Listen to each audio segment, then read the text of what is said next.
ஆற்று அறவினைக் கழகம் முன்னெடுக்கும் நூல் அகம் ஒலிபெயர்ப்பு நூல் மிர்தாதின் புத்தகம். அத்தியாயம் 7. மிக்காயன் நரோண்டா மிர்தாத்துடன் நடத்திய உரையாடல். அத்தியாயம் 7. மிக்காயன் நரோண்டா மிர்தாதுடன் நடத்திய உரையாடல். நரோண்டா: 3வது காவல் பொழுதின் 2வது மணி நேரம் அது. என் அறையின் கதவு மெல்ல திறக்கும் அரவம் கேட்டது. தொடர்ந்து மிக்காயனின் தாழ்ந்த குரல் கேட்டது.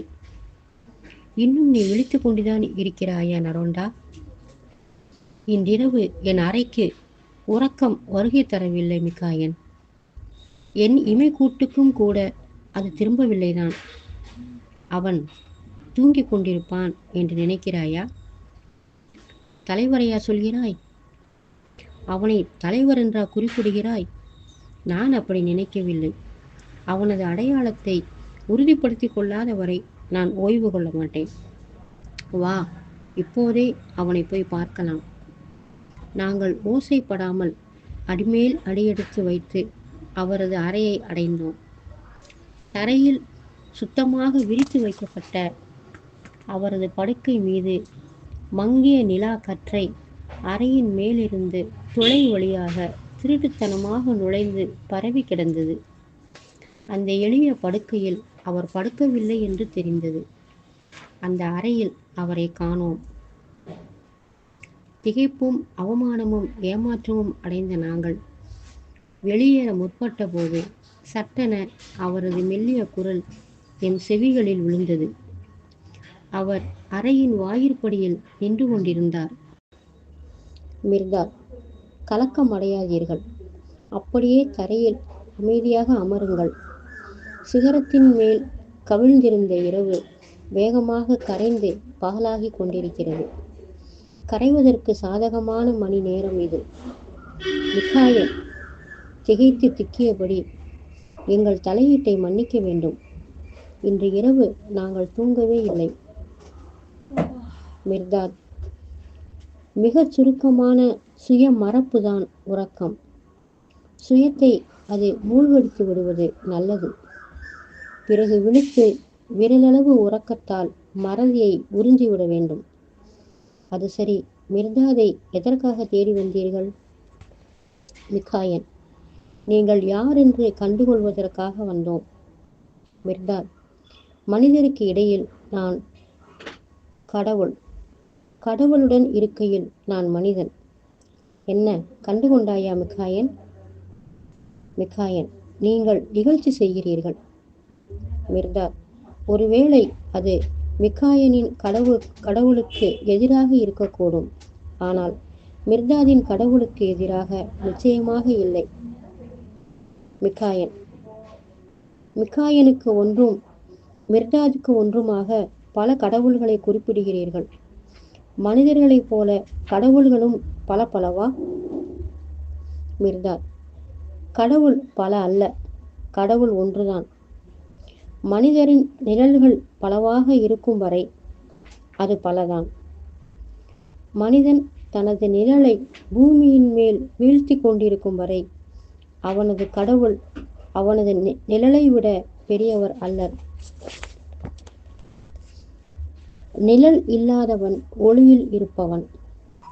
நிழல் அற்றவனே ஒன்றே கடவுள் என்பதை உணர்வான். கடவுளே ஒளிதான். ஒளியால்தான் ஒளியை உணர முடியும். மிக்காயன்: எங்களிடம் புதிர் போட்டு பேச வேண்டாம். எங்களது புரியும் சக்தி மிகவும் பலவீனமானது. மிர்தாத்: நிழலுக்கு பின்னால் ஓடுகிற மனிதனுக்கு எல்லாமே புதிர்தான். அவன் இரவல் வெளிச்சத்தில் நடப்பவன். அதனால் தனது நிழலின் கால்பட்டே தடுமாறுகிறான். புரிதலின் தீ கொழுந்துவிட்டு எரியும் போது உங்களுக்கு நிழல்களே இருக்காது. என்றாலும் இந்த மிர்தாத் உங்களின் நிழல்களையெல்லாம் திரட்டி கதிரொளியில் எரித்துவிடப் போகிறான் விரைவிலேயே. இப்போது அது உங்களுக்கு புதிராகத்தான் தோன்றும். உங்கள் மீது பற்றி எரியும் உண்மை வெடித்து பாயும் போது நிகழ்வதை விவரிக்க தேவையில்லை. மிகாயன், நீங்கள் யாரென்று சொல்ல மாட்டீர்களா? உங்கள் பெயர், உண்மையான பெயர், உங்களது நாடு, உங்கள் முன்னோர் யார் என்று தெரிந்தால் உங்களை நன்றாக புரிந்து கொள்ள வசதியாக இருக்கும். மிர்தார், ஆ மிகாயன், அடை காக்கப்பட்டு வெடித்து வெளியேறிய ஒரு கழுகை மறுபடியும் முட்டைக்குள் போக வைக்கும் முயற்சிதான் அது. மிர்தாதை உங்கள் விலங்குகளால் பிணைத்து உங்கள் திரைகள் கொண்டு மூடிவிட முயல்கிறீர்கள். முட்டைக்குள் அடைபடாத ஒருவனை எந்த பெயர் அடையாளப்படுத்திவிட முடியும்? தனக்குள் பிரபஞ்சத்தையே வைத்துக் கொண்டிருப்பவனை எந்த நாடு தனதாக்கி கொள்ள முடியும்? கடவுளை மட்டுமே தனது முன்னோனாக கொண்டிருப்பவனை எந்த முன்னோர் தமதென்று உரிமை கொண்டாட முடியும்? மிகாயன், என்னை நன்றாக அறிய வேண்டும் என்றால் முதலில் மிகாயனை பற்றி நன்றாக அறிந்து கொள்ளுங்கள். மிகாயன், நீங்கள் மனித அங்கி அணிந்த புராண பொய்மை என்று தோன்றுகிறது. மிர்தார், ஆமாம், மக்கள் அப்படியும் ஒரு நாள் சொல்லக்கூடும். மிர்தார் ஒரு வெறும் பொய் தோற்றம் என்று. ஆனால் இந்த பொய் எவ்வளவு உண்மையானது என்பதை நீங்கள் உணர வேண்டும். மனிதனின் எந்த யதார்த்த உண்மையையும் விட அதிகமான உண்மை இது என்பதை உணர வேண்டும். இன்றைய உலகம் மிர்தாதை பற்றி கவலைப்படவில்லை. ஆனால் இவன் எப்போதும் உலகை பற்றி கவலை கொள்கிறான். விரைவில் உலகம் இவனை உணர்ந்து கொள்ளும். மிகாயன், ஒருவேளை நீங்கள் தலைமறைவாக ஒளிந்திருக்கும் ஆளோ? மிர்தார், ஏமாற்ற பெருவெள்ளத்தை நெஞ்சில் தாங்கியுள்ள எல்லா கப்பல்களின் தலைமறைவு பயணிதான் நான். கப்பித்தான் உதவி வேண்டும் போது நான் சுக்கான் பிடித்து கப்பலை செலுத்துகிறேன். நெடுங்காலமாகவே உங்கள் இதயங்கள் என்னை உரக்க கூவி அழைத்து கொண்டிருந்தன என்பது உங்களுக்கு தெரியவில்லை போலிருக்கிறது. இதோ மிர்தாத் இங்கே இருக்கிறான். வரப்போகும் பெருவெள்ளத்தில் இருந்து உங்களை காப்பாற்றி கரை சேர்க்க. மிகாயன், ஐயோ, இன்னொரு வெள்ளமா? மிர்தார், அது பூமியை மூழ்கடித்து போகாது. பூமிக்கு சொர்க்கத்தை கொண்டு வருவது அது. அது மனிதனின் சுவடை துடைத்தெறியாது. மாறாக மனிதனுக்குள் இருக்கும் கடவுளை வெளிப்படுத்துவது. மிகாயன், நமது வானங்களை வானவில் அலங்கரித்தது. ஆனால் சில நாட்களிலேயே காணாமற் போய்விட்டது. இன்னொரு வெள்ளம் பற்றியல்லவா பேசுகிறீர்கள்? மிர்தார், நான் குறிப்பிடும் வெள்ளம் நோவாவின் காலத்து வெள்ளத்தை விட படுமோசமானது. அது இப்போதே பொங்கி வர ஆரம்பித்து விட்டது. நீரினால் கர்ப்பம் தரித்திருக்கிற பூமி இளவேநீர் பருவம் வரப்போவதற்கான வாக்குறுதிகளை வழங்குகிறது. ஜுரவேகம் கொண்ட பூமியின் இரத்தம் மெதுவாக கொதிக்காது. மிகாயன், அப்படியென்றால் நாங்கள் இனி முடிவைத்தான் எதிர்பார்க்க வேண்டியிருக்கிறதா? ஒரு தலைமறைவு ஆள் வந்து சேர்வதுதான் முடிவுக்கான அறிகுறி என்று எங்களுக்கு முன்பே சொல்லப்பட்டது.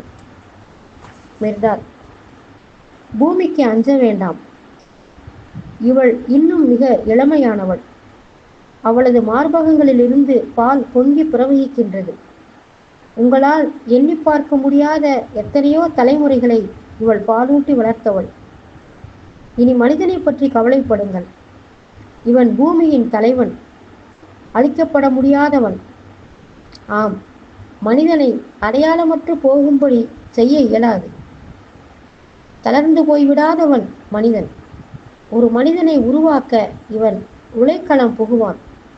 அதிலிருந்து கடவுளாக எழுந்து வருவான். உறுதியாக இருங்கள், தயாராக இருங்கள். உங்கள் விழிகளும் செவிகளும் நாவுகளும் விரதம் பூண்டிருக்கட்டும். அப்போதுதான் புனித பசி என்ன என்பது உமது இதயத்திற்கு விளங்கும்.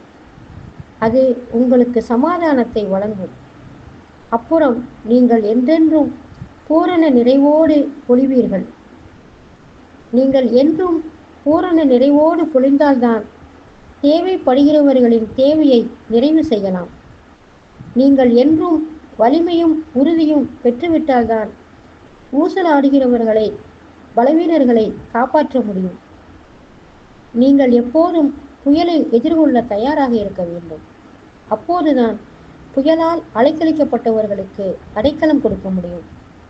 நீங்கள் என்றும் வெளிச்சத்தோடு திகழ வேண்டும்.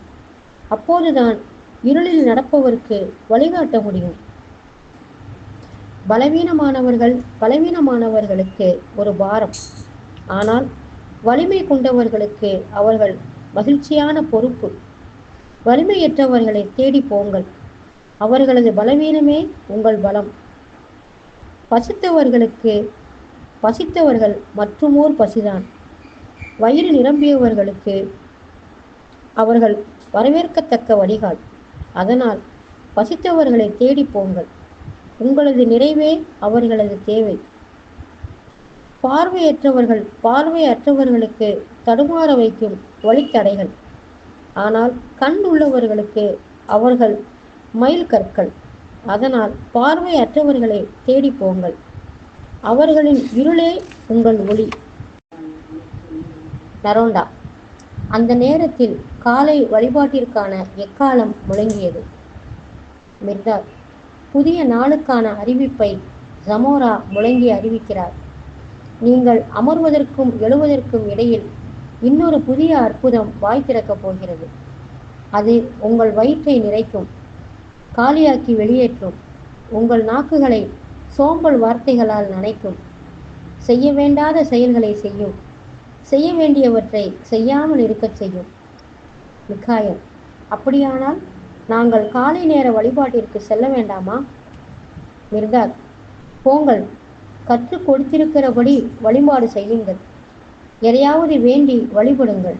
போங்கள், ஆணையிட்டுள்ளபடி எல்லாம் செய்யுங்கள். ஒவ்வொரு சொல்லுமே ஒரு பிரார்த்தனை தான், ஒவ்வொரு செயலுமே ஒரு தியாகம்தான் என்பதை புரிந்து கொள்ளும் வரை வழிபட்டு கொண்டே இருங்கள்.